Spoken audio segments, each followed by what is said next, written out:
بسم اللہ الرحمن الرحیم۔ دوستو، آج کا ٹاپک ہے میاں بیوی کے رشتے کے بارے میں۔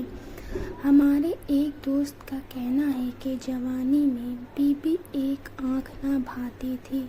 مرد آخر مرد ہے۔ دل میں خیال آتا تھا کہ اگر یہ مر جائے تو سبحان اللہ میں دوسری شادی کر لوں۔ اب اس بڑھاپے میں ہر نماز کے بعد دعا مانگتا ہوں کہ یا اللہ اسے سلامت رکھنا، یہ مر گئی تو میں دربدر ہو جاؤں گا، مجھے تو کوئی پانی بھی نہیں پوچھے گا، مجھے پہلے لے جانا، اسے سلامت رکھنا۔ ماں سب کی جگہ لے سکتی ہے لیکن ماں کی جگہ کوئی نہیں لے سکتا۔ سمندر نے کہا بیوی وہ ہے جو شوہر کا دکھ جھیل لیتی ہے۔ آسمان نے کہا بیوی وہ ہے جو شوہر کے درد پر روتی ہے۔ دل نے کہا اگر شوہر دل ہے تو دھڑکن بیوی ہے۔ زمین نے کہا بیوی وہ ہے جو اپنے شوہر کا تاج اور شوہر اس کا سرتاج ہے۔ جنت نے کہا بیوی کے بنا شوہر کی جنت میں بھی کوئی اوقات نہیں۔ نماز نے کہا بیوی وہ ہے جو اپنے شوہر کو جنت میں پانے کی خواہش رکھتی ہے۔ دعا نے کہا بیوی وہ ہے جو ہنگار شوہر کی روزی میں بھی برکت کا سبب بنتی ہے۔ اللہ نے کہا بیوی میری طرف سے اپنے شوہر کے لیے قیمتی اور نایاب تحفہ ہے۔ کسی نے پوچھا غرور کیا ہے؟ جواب ملا خاک سے بنے انسان کا اپنی نکاح کر کے ساتھ لے جانے والا تھوڑا کالا ہی سہی لیکن گناہ کر کے چھوڑ جانے والے خوبصورت محبوب سے لاکھ گنا بہترین ہوتا ہے۔ دھوپ میں باپ جلتا ہے اور چولہے پہ ماں جلتی ہے، تب جا کے اولاد پلتی ہے۔ رب سب کے والدین کو سلامت رکھے، آمین۔ ایک مرد کا خواب ہوتا ہے کہ اسے ایک پرفیکٹ بیوی ملے اور ایک عورت چاہتی ہے اسے پرفیکٹ شوہر ملے، مگر وہ یہ نہیں سمجھتے کہ اللہ تعالیٰ نے انہیں ایک دوسرے کو مکمل کرنے کے لیے بنایا ہے۔ ہر کامیاب مرد اور عورت کے پیچھے ایک بوڑھے ضعیف ماں باپ کی قیمتی جوانی ہوتی ہے۔ جس کتاب میں عورت کو پردے کا حکم ہوا ہے اسی کتاب میں مرد کو نگاہ جھکائے رکھنے کا بھی حکم ہے۔ باپ اولاد کے لیے وہاں تک ہاتھ پھیلا دیتا ہے جہاں وہ پاؤں رکھنا بھی پسند نہیں کرتا۔ زندگی کی ٹھوکریں بڑی نرالی ہوتی ہیں، جب بھی لگتی ہے یا کسی کی اصلیت دکھا دیتی ہے یا کچھ نہ کچھ سکھا دیتی ہے۔ وقت تو انسان کی شکل تک بدل دیتا ہے، رشتوں کا بدل جانا کوئی بڑی بات نہیں۔ جذبات کیسے انسانی جسم کو نقصان پہنچاتے ہیں۔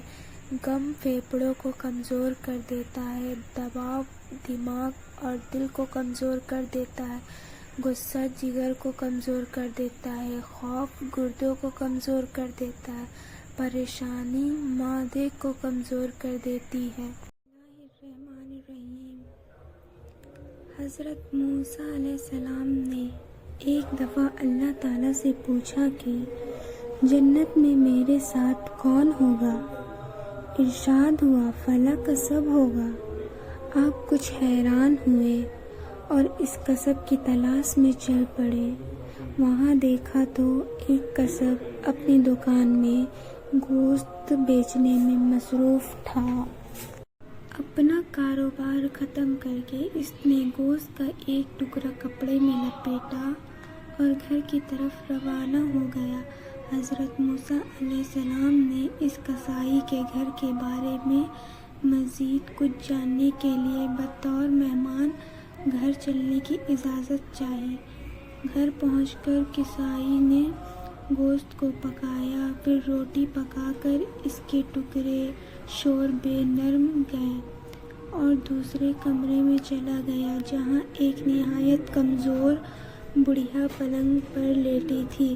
کسب نے بامشکل اسے سہارا دے کر اٹھایا اور ایک ایک لقمہ اس کے منہ میں دیتا رہا۔ جب اس نے کھانا تمام کیا تو بڑھیا کا منہ صاف کیا۔ بڑھیا نے کسب کے کان میں کچھ کہا جسے سن کر کسائی مسکرایا اور بڑھیا کو واپس لٹا کر باہر آ گیا۔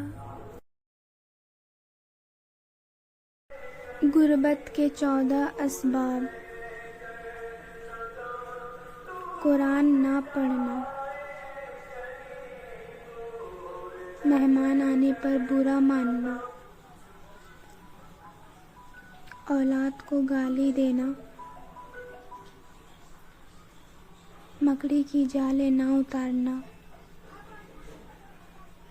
گھر میں گندگی رکھنا،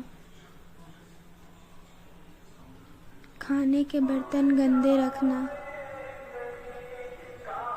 ٹوٹے برتنوں میں کھانا کھانا،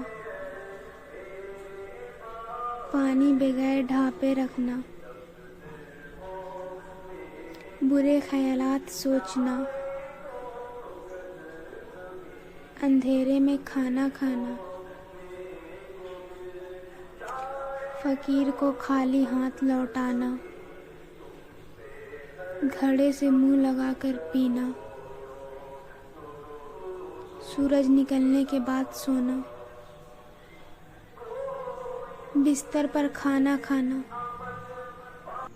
بستر کی بات آئے تو کوئی ذات بھی نہیں دیکھتا، نکاح کی بات آئے تو نسلیں یاد آ جاتی ہیں۔ وقت تو انسان کی شکل تک بدل دیتا ہے۔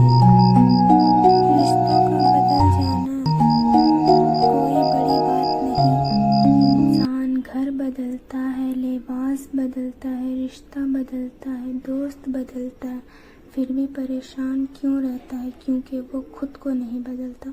بسم اللہ الرحمن الرحیم۔ تو دوستوں، آج کا ٹاپک ہے پسند کی شادی۔